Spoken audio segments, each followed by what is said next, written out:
நானும் பறிச்சிட்டேன். என்ன போட்டிருக்கீங்க? வாழை ஓகே. வாழை செடி முடிச்சுக்கலாம். தக்காளி செடி கொஞ்சம். ஓகே. இது கட்டி வச்சிருக்கிறது எதுக்குங்க? சாஞ்சிராம இருக்குங்க. பொடி வந்து கீழே மண் இருந்துச்சுன்னா அந்த காயெல்லாம் மண் போட்டு அழுகிடும் மழைக்கு.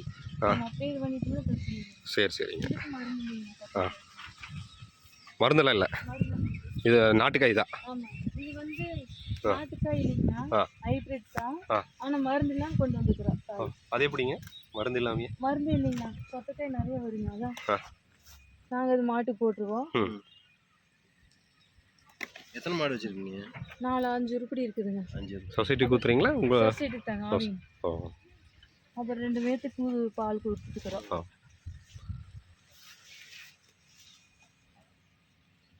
எடுக்கணும், நேரம் ஆயிடுச்சு, நாளைக்கு எடுக்கலான்ட்டு.